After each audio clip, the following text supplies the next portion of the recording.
आकाश में ले गए। और भगवान को बहुत अच्छा लगा, चलो हवाई जहाज का सैर करने को मिल गया।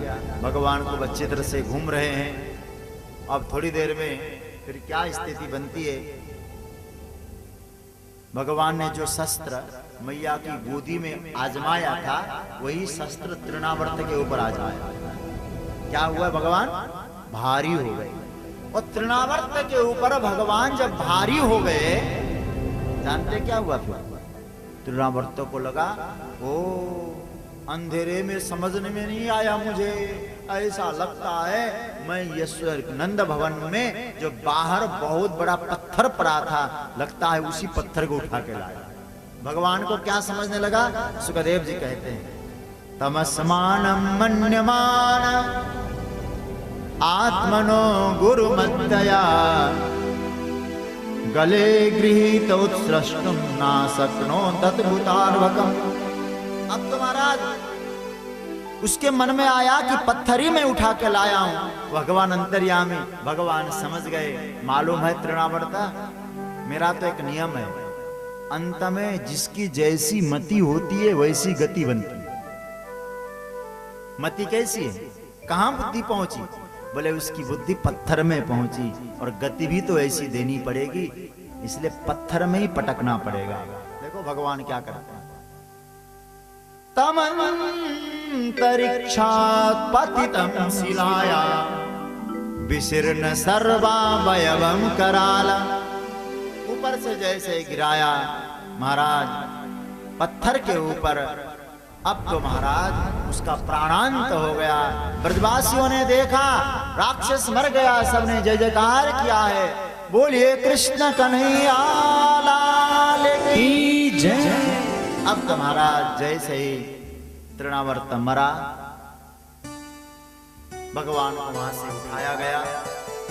क्रम जरा देखिए, उसी प्रकार से गौशाला में ले गए, पुनः गोमूत्र से स्नान कराया गया, गोबर का लेप किया गया, जमुना जल से स्नान हुआ, मैया की गोदी में भगवान बैठे। और आज भगवान मैया की गोदी में बैठ के स्तनपान करने लगे। और भगवान स्तनपान करने लगे, उसी वक्त भगवान को जम्हाई आ गई। और भगवान ने जैसे जम्हाई ली है, मैया ने कन्हैया के मुख में क्या देखा है? भागवत में 2 बार भगवान ने मैया को ब्रह्मांड का दर्शन कराया है। क्या देखा है? खमरोदसी ज्योतिरनीकमासा सूर्येन्दु बह्नि श्वसनां बुधिंश्च दीपानगांस्तर्दुहित्रिर्वनानि भूतानि यानि स्थिर जंगमानि। पूरा भूमंडल कृष्ण के मुखमंडल में देखा, मानो भगवान कहना चाहते, मैया तेरा स्तनपान मैं अकेला नहीं कर रहा हूं, कौन कर रहा है? बोले पूरा ब्रह्मांड आपका स्तनपान कर रहा है। ऐसा कहकर मैया को भगवान ने ब्रह्मांड का दर्शन कराया। और सुखदेव जी महाराज वर्णन करते हैं, इसके बाद भगवान बड़े हो गए। देखो ठाकुर की लीला का क्रम, अरूप थे भगवान, भगवान ने रूप लिया, और जिसका रूप होता है उसका नाम होता है। अब भगवान का नामकरण का समय आया है, और नामकरण के लिए कौन जाएगा? श्री शुक उवाच गर्गः पुरोहितो राजन् यदूनां सुमहातपा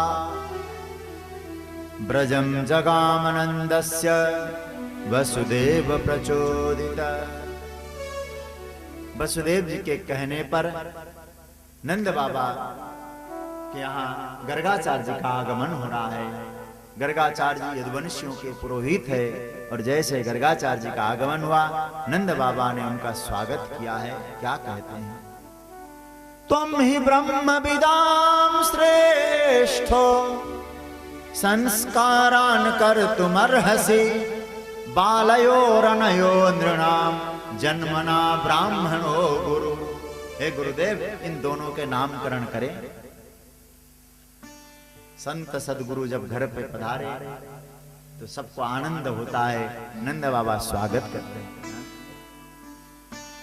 सेवक सदन स्वामी आगमनु, सेवक सदन स्वामी आगमनु, सेवक सदन स्वामी आगमनु, सेवक सदन स्वामी आगमनु, मंगल मूल अमंगल दमनु, मंगल मूल अमंगल दमनु, मंगल मूल अमंगल दमनु, मंगल मूल अमंगल दमनु, प्रभुतात जी प्रभु कीन स्नेहो, प्रभुतात जी प्रभु कीन स्नेहो, प्रभुतात जी प्रभु कीन स्नेहो, प्रभुतात जी प्रभु कीन स्नेहो, आज पुनीत भयो यह गेहो, आज पुनीत भयहु यह गेहो, आज पुनीत भयो यह गेहो, आज पुनीत भयहु यह गेहो। भगवान राम भी जब वशिष्ठ जी पहुंच पधारे हैं ना, तब भगवान राम ने यही कहा। कहते हैं आप तो जन्म से ही ब्राह्मण के कुल में आपकी तेजस्विता, आप तपस्वी हैं, आपको गुरु रूप में हम वरण करते हैं। गुरुदेव दोनों बालकों का नामकरण कैसे करें? बाबा ने कहा एक काम करते हैं, एकांत में जाते हैं और वहां जाके हम लोग फिर नामकरण करते हैं। एकांत कहाँ है? गौशाला। गौशाला में ले गए और इधर माताओं ने क्या किया, लाला को तो पकड़ लिया रोहिणी मैया ने और दाऊ दादा को ले लिया यशोदा मैया। कितने विद्वान है, पहले इनकी परीक्षा तो कर लें। कितने बड़े ज्योतिषी है। ज्योतिषियों को भी सावधान रहना होता है माताओं से। अब तो महाराज क्या हुआ, गर्गाचार्य ने स्वस्ति वाचन पूर्ण किया, गौशाला में विराज हैं। अब नामकरण करना चाहते हैं बाबा और बोलने लगे। साधारण ज्योतिषी तो थे नहीं गर्गाचार्य जी। मैया यशोदा, आपकी गोदी में जो बैठा है ना, पहले मैं उसका नामकरण करूं। क्यों? बोले आपकी गोदी में जो लाला है, कौन है? अयम ही रोहिणी पुत्रो रमयन सुहृदो गुणै आख्यास्यते राम इति बलाधिक्यात् बलम विदो। बल अधिक होगा, दुनिया को रमण कराएगा, इसलिए एक नाम बलराम होगा। योग माया ने कर्षण करके रोहिणी के इस गर्भ में स्थापित किया था, इसलिए एक नाम संकर्षण होगा। रोहिणी का बेटा है, इसलिए रोहिणी होगा। महाराज अब इनका नामकरण कर दीजिए। तो भगवान की ओर देखा है, आहा क्या बोले हैं। मुझे लगता है जो गोस्वामी जी ने राम जी के नामकरण में जो चौपाई लिखी है ना, यही इसी श्लोक का अनुवाद है। और आपको बताऊं एक बात, भागवत का कई प्रसंग मानस में इनके अनुवाद मिलते हैं आपको। जो भागवत के 10वें स्कंद में ऋतुओं का वर्णन किया है, वर्षा ऋतु का जो वर्णन है, और रामचरितमानस के किष्किंधा कांड में जब भगवान चातुर्मास व्रत करते हैं, उस समय वर्षा ऋतु होती है वहां, और उस समय जो वर्णन किया है ना, ऐसा लगता है भागवत के श्लोकों का अनुवाद करके रख दिया। ऐसा बड़ा दोनों का प्रसंग बड़ा दिव्य है। और यहाँ भगवान का नामकरण, बहूनि सन्ति नामानि रूपाणि च सुतस्यते गुणकर्मानुरूपाणि तान्यहं वेद नो जना। इनके एक नाम नहीं, दो नाम नहीं, बहूनि। और इसका अनुवाद देखिए मानस में, इनके नाम अनेक अनूपा, इनके नाम अनेक अनूपा, इनके नाम अनेक अनूपा, इनके नाम अनेक अनूपा।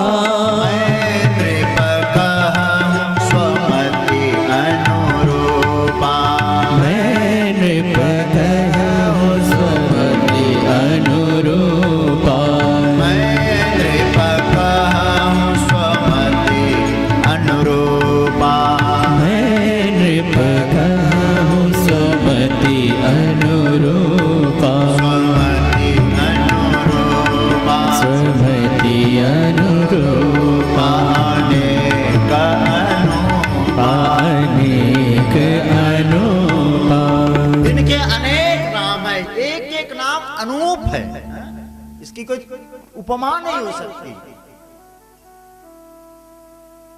सबको अपनी ओर आकर्षित करे, इसलिए एक नाम कृष्ण है।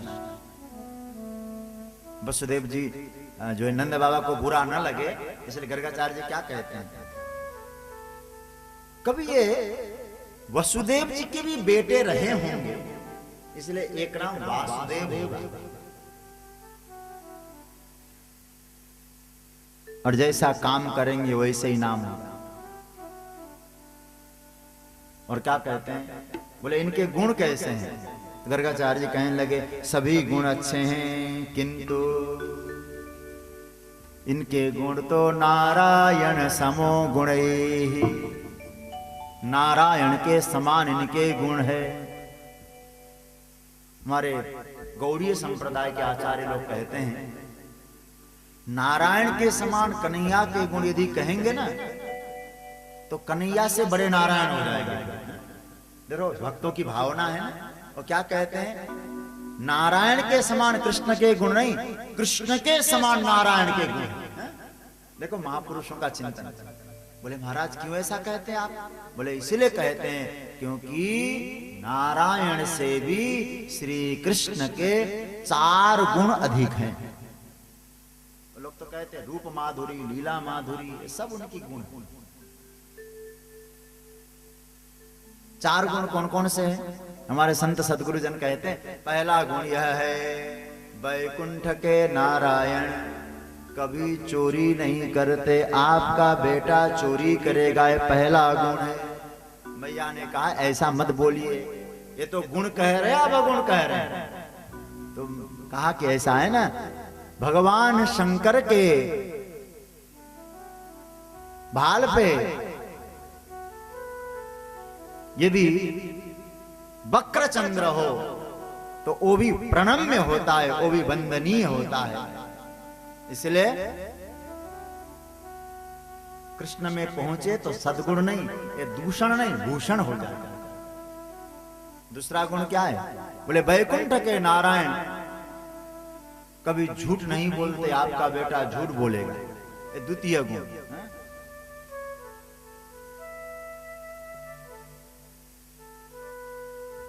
बोले सद्गुरुदेव भगवान की जय, संत समाज की जय, श्री राम जय राम जय जय राम, श्री राम जय राम जय जय राम, श्री राम जय राम जय जय राम, श्री राम जय राम जय जय राम, श्री राम जय राम जय जय राम, श्री राम जय राम जय जय राम, श्री राम जय राम जय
की कृपा की वर्षा हमारे यहाँ शुरुआत से ही हो रही है। आज बड़ा सुखद संयोग है, कल लाला का प्राकट्य हुआ, आज संत ने अपनी कृपा बारी से हम सबको अभिषिंचित किया। प्रातस्मरणीय पूज्यपाद परम भागवत स्वरूप श्रद्धेय प्रातस्मरणीय सुनाम धन्य श्री राम प्रपन्नाचार्य जी महाराज का पावन दर्शन हम सबको हुआ। प्रथम बार पूज्यपाद पूज्य चरण का दर्शन का लाभ इस दास को प्राप्त हुआ और अपनी ओर से उनके श्री चरणों में प्रणत होते हुए दास के लिए ऐसी कृपा उनका आशीर्वाद बना रहे, इस हेतु उनके चरणों में प्रार्थना करता हूं। आप सबकी ओर से भी पूज्य श्री के पावन चरणों में वंदन करता हूं। आपका दर्शन हुआ, वाणी का प्रसाद भी मिलेगा। थोड़ी देर आज्ञा समन सुसाहिब सेवा, थोड़ी देर आदेश हुआ। आइए कुछ चर्चा करते हैं और फिर पूज्य श्री का पावन वाणी प्रसाद हम सबको मिलेगा। अपने स्थान पे बैठिए। बोले वृंदावन बिहारी लाल की जय। श्री गर्गाचार्य जी महाराज ने नामकरण किया और मैंने कहा ना, जैसे हमारे संत सदगुरु जन कहते हैं कि नारायण से 4 गुण अधिक है, और तृतीय गुण बताया कि कन्हैया, गीता में तो कहते हैं अर्जुन को, क्लैब्यम मास्म गमः पार्थ नैतत्व युपपद्यते। हे अर्जुन, युद्ध से जो पलायन करता है वो कौन है? क्लीब है, वो नपुंसक है। लेकिन मेरे परमात्मा जब काल्यवन आता है तो रणछोड़ बन जाते हैं। भगवान मानो ये कहना चाहते हैं, अधूरा मैं कहीं नहीं हूं, हर आयामों में मैं पूर्ण हूं।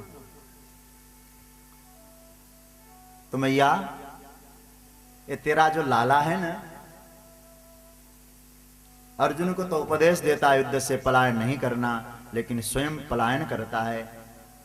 इतना डरपोक रहेगा गुरुदेव? तो गुरुदेव, यदि दक्षिणा में कोई कोर कसर हो ना, हम पूरी कर दें। हमारे बालक में ऐसे अवगुण मत बोलिए। और कहते हैं नया जो चौथा जो गुण बताया गर्गाचार्य जी ने, क्या कहा?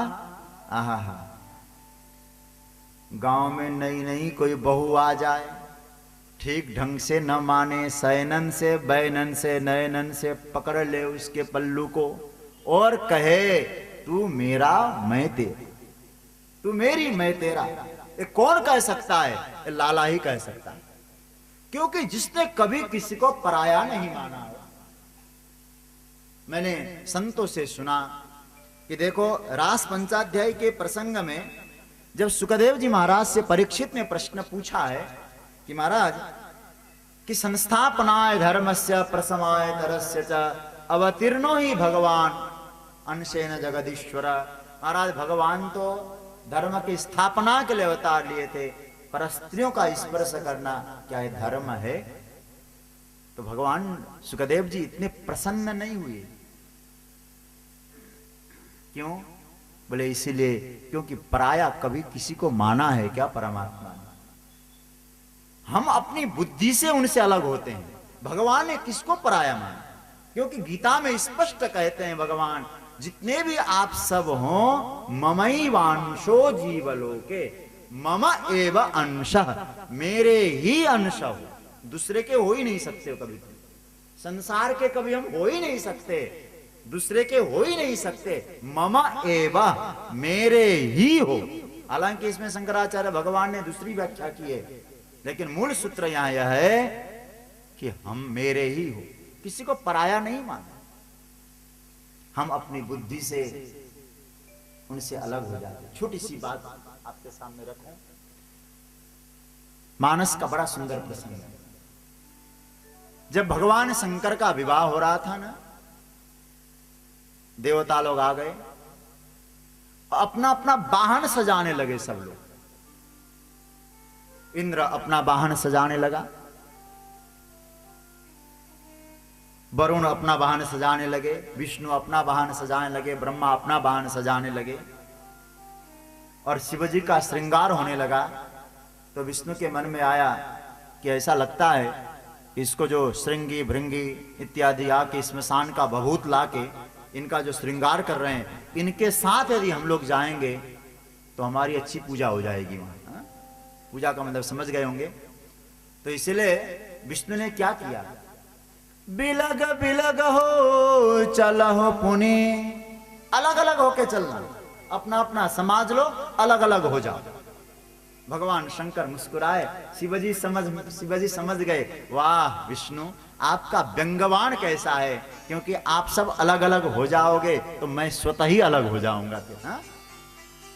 तो भगवान मुस्कुराए और कहने लगे, मैंने आप सबको कभी अलग किया ही नहीं, आप तो अपनी बुद्धि से ही हमसे अलग होते जा रहे हो।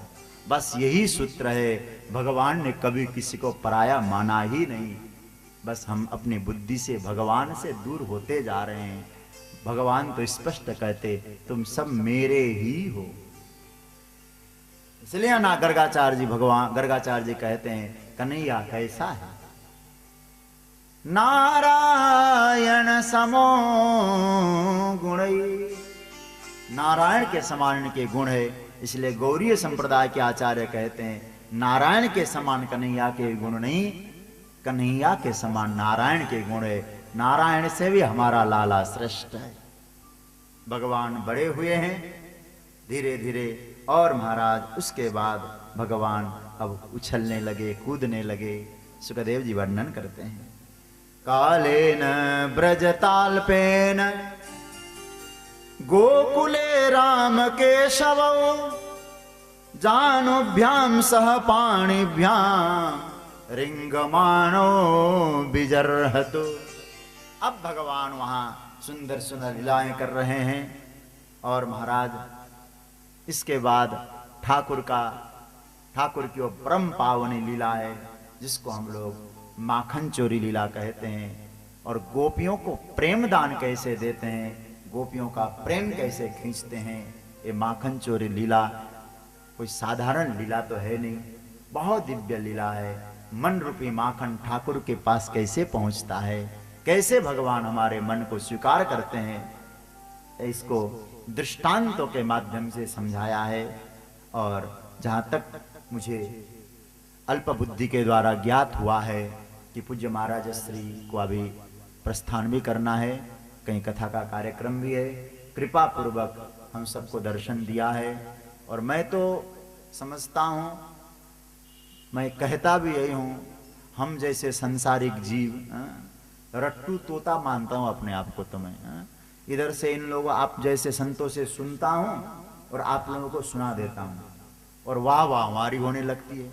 लेकिन मूल सूत्र यह है, बस इन्हीं संतों के चरणों का प्रताप है, कुछ बोल पाया हूँ। और इसलिए ऐसे संत चरण के पावन पाद पद्मों में अपना कोटिशा वंदन करते हुए, आप सब की ओर से भी उनके चरणों में वंदन करते हुए मैं उनसे निवेदन करूंगा, हम सबको थोड़ी देर वाणी प्रसाद मिले। और फिर शायद कहीं कल से कथा भी है पूज्य महाराज श्री की, है ना। तो और मुझे लगता है, एक बात बताऊं, सही बात तो यह है, जमींदारी तो यह महाराज जी की है, और महाराज जी की जमींदारी में रोटी हम पा रहे हैं, ये तो इनकी कृपा है। और इससे बड़ी कृपा क्या कहें, इनकी जमींदारी में रोटी हमको मिले, इसकी यही सबसे बड़ी कृपा है इनकी। इसलिए और मुझे लगता है महाराज जी आपके जो श्रोता है ना, मैं कल बैठा था, हमारे आपके द्वारा काफी चर्चा सुनने को मिली, आपने इन श्रोताओं को ऐसे ट्रेन कर रखा है कि मैं तो पहली बार चित्तौड़गढ़ में कथा कर रहा हूँ, पहले सावा में कर चुका हूँ, लेकिन यहाँ के जो श्रोता आपके ठोक पीटे श्रोता है, बहुत अच्छे हैं। तो मैं समझता हूँ इन श्रोताओं को ट्रेंड करने का जो कार्य आपने किया, और आपकी जमींदारी में हमको रोटी मिली, ये भी आप ही की कृपा है। तो आपके चरणों में प्रणाम, आपके वाणी प्रसाद हम प्राप्त करेंगे। वासुदेवाय हरे परमात्मने प्रणतक्लेशनाशाय गोविंदाय नमो नमः। सच्चिदानन्दरूपाय कृष्णाय क्लिष्टकारिणे नमो वेदान्तवेद्याय गुरुवे बुद्धिसाक्षिणे। श्री बांके बिहारी लाल की, श्रीमद्भागवत महापुराण की, पूज्य व्यास जी महाराज की जय जय श्री राधे। दो बार भगवान का नाम राधे राधे राधे गोविंद राधे राधे राधे राधे राधे राधे गोविंद राधे राधे राधे राधे गोविंद राधे राधे राधे राधे गोविंद राधे राधे राधे राधे गोविंद राधे गोविंद राधे गोपाल राधे गोविंद राधे गोपाल राधे गोविंद राधे गोपाल राधे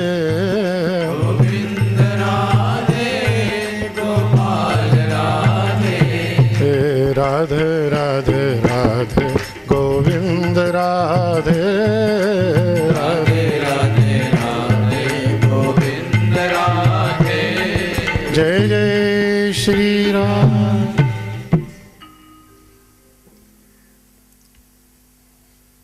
परम श्रद्धेय साक्षात व्यास जी के रूप में बैठे हुए व्यास गद्दी पर पूज्य शास्त्री जी महाराज को नमन और समस्त श्रद्धालु जन। ये तो बड़ी असीम कृपा है विद्युत वरेण्य श्री शास्त्री जी की कि उन्होंने मध्य में ही मुझे समय दिया और आप संत महापुरुषों के सानिध्य में रह करके ही जीवन में इतनी विनम्रता और नम्रता आती है। ऐसे विनम्रता और